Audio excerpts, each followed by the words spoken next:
Assalamualaikum warahmatullahi wabarakatuh. Alhamdulillah anak-anakku sekalian, kita bisa bertemu kembali di pembelajaran PKN. Sekarang nggak kerasa ya kalian sudah kelas 12. Dulu kelas 10 kita pernah belajar bersama di ruangan kelas.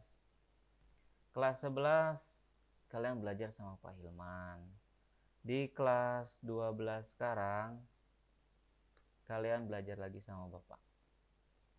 Nah, belajar sama Bapak sama saja sama kayak dulu waktu kelas 10. Mungkin sama Pak Ilman juga sama ya. Ada syarat-syaratnya yang harus kalian patuhi.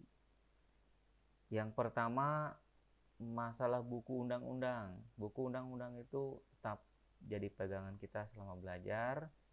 Buku lagu juga sama. Bukunya mungkin masih ada yang bekas dulu kelas 10, kelas 11 sampai sekarang kelas 12.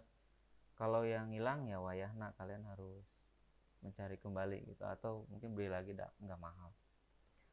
Di kelas 12 kita belajarnya kondisinya berbeda dengan waktu dulu kelas 10, kelas 11 ya.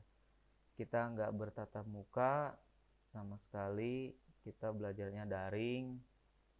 Tapi tidak apa-apa. Mudah-mudahan kalian tetap sehat, tetap semangat ya walaupun dalam keadaan kondisi kayak gini. Bapak juga sama, guru-guru yang lain juga sama, tetap semangat mengajarnya. Kalian tetap semangat juga di rumah untuk menerima ilmu-ilmu yang bermanfaat. Di pelajaran PKN kelas 12 tetap sama, kalian tetap menggunakan huruf sambung ya. Huruf sambung tetap. Nanti di tugasnya di akhir tetap menggunakan huruf sambung jika tugas itu berbentuk tulisan. Kalau bentuknya hafalan bisa nanti voice note atau selfie, video selfie ya bisa. Durasinya kalau Bapak tidak panjang-panjang untuk tugas ya. Paling juga 5 detik, 10 detik udah cukup. Tidak bermenit-menit kalau untuk tugas video. Kalau voice note kan kecil, kuotanya juga nggak nyampe MB-an kalau menit-menit juga. Nanti bisa di hafalan mah di voice note aja. Bisa kalian gunakan fasilitas dari WA gitu bisa. Di pertemuan pertama tidak banyak nanti materi yang Bapak akan sampaikan. Yang paling penting kita ada interaksi dulu. Kalian bisa absen di pertemuan pertama ini di kolom komentar saja. Nanti akan Bapak lihat seberapa aktif kalian di kolom komentar. Caranya gimana? Sebutin aja nama lengkap sama kelas. Ingat ya, nama lengkap sama kelas. Biar Bapak itu mudah melihat sama nanti direkap di absennya itu siapa-siapa yang kalian aktif di sana atau yang muncul ikut pembelajaran ini. Di pertemuan pertama ada hal-hal yang Bapak sampaikan dulu terkait pembelajarannya. Cara belajarnya, kalau ada yang nanya, Pak gimana cara belajarnya nanti? Kalau pribadi Bapak ya, cara belajarnya rupa-rupa, rupi-rupi. Ada yang seperti ini di YouTube. Komunikasi bisa di grup WA juga, atau kuis-kuis di Classroom juga ada. Nah, kalau tugas itu bisa di Classroom. Kalau tugas bisa nanti Bapak kirim di Classroom, kemudian kalian upload di sana. Sama seperti guru-guru lain. Kalau kuis misalnya kita nanti pakai Quizizz, Kahoot juga bisa gitu. Nah, mengenai buku undang-undang sama buku lagu, tetap ya kalian harus punya. Terus progresnya hafalan UUD sama lagu itu harus. Nanti di akhir semester atau di tengah perjalanan kita supaya bervariasi, nanti kalian tetap Bapak tagih hafalannya. Dulu kan sama Pak Hilman juga begitu. Sama Bapak di kelas 10 juga begitu. Atau ada kalanya nanti absennya harus ngepapin buku UUD-nya, pegang selfie gitu. Sebagai bukti kalian masih setia tuh sama buku UUD-nya. Gitu. Oke, tidak berlama-lama lagi, kalian siapkan buku catatannya. Nanti kalian tulis tuh, Bapak akan terangkan materi pertama tentang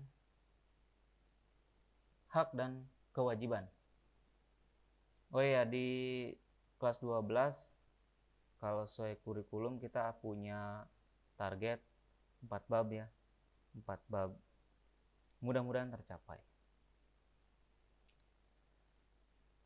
Silahkan disiapkan dulu buku catatannya. Buku catatannya kalian tulis hal-hal yang menurut kalian penting. Nanti ada tugas di akhir ya, makanya perhatikan betul-betul. Tugasnya apa? Nanti ada di video ini tugasnya ya. Ada 2 tujuan pembelajaran kita. Yang pertama, kalian dapat mengidentifikasi hakikat hak warga negara. Yang kedua, kalian dapat mengidentifikasi kewajiban warga negara. Nah, 2 tujuan itu harus tercapai di pertemuan ini. Oke, kita langsung saja ke materinya ya. Nah, ini materinya. Materinya tentang hak dan kewajiban warga negara. Ada yang tahu tentang hak dan kewajiban warga negara? Dulu kayaknya pernah belajar nih tentang hak dan kewajiban. Pasti sudah tahu lah, ini hanya pengulangan dan pendalaman materi sebetulnya ya.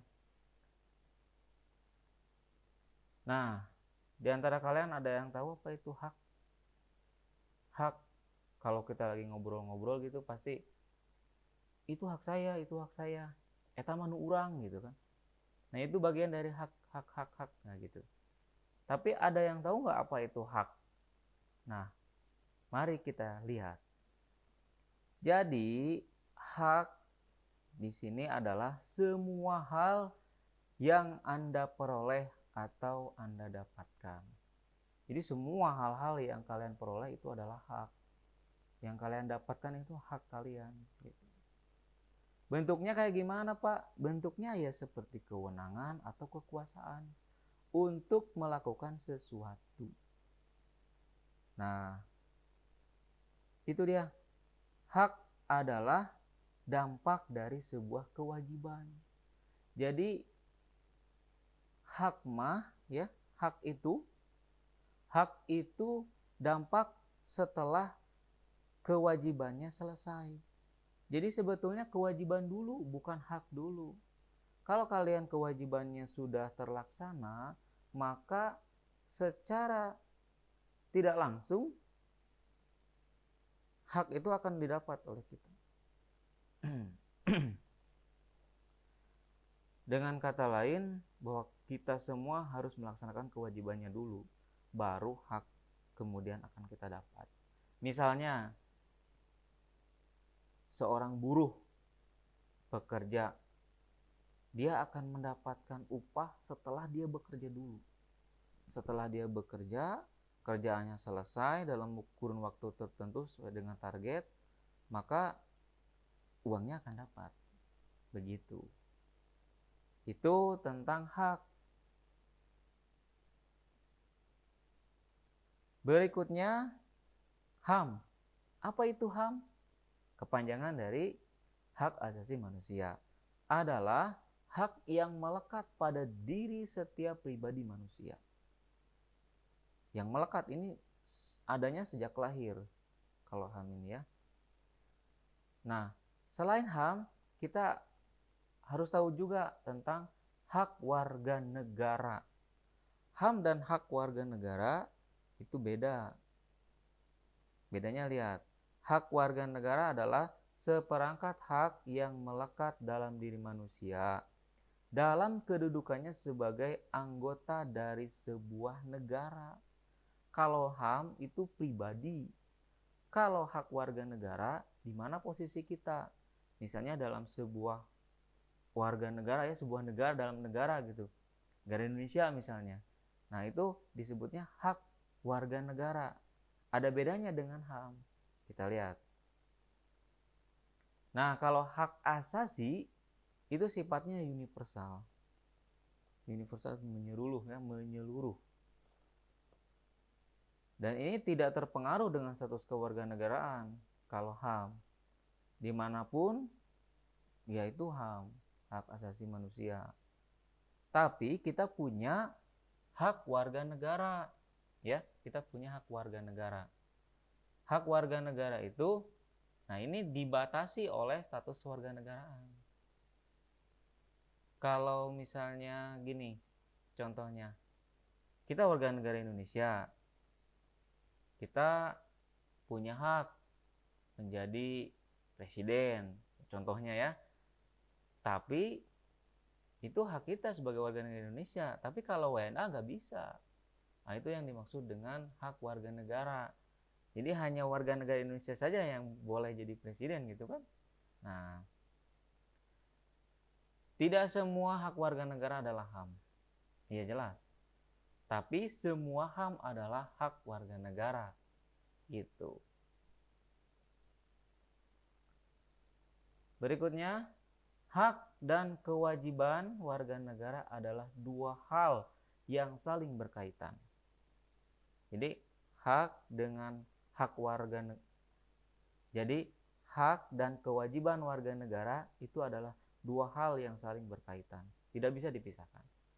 Hubungannya itu kasualis atau hubungan sebab akibat. Anda dapat hak karena kewajibannya terpenuhi. Jadi kalau kalian dapat hak kalian apa? Itu karena kewajiban kalian sudah terpenuhi. Kalau kewajiban kalian itu tidak terpenuhi, maka hak tidak mungkin didapat. Begitu.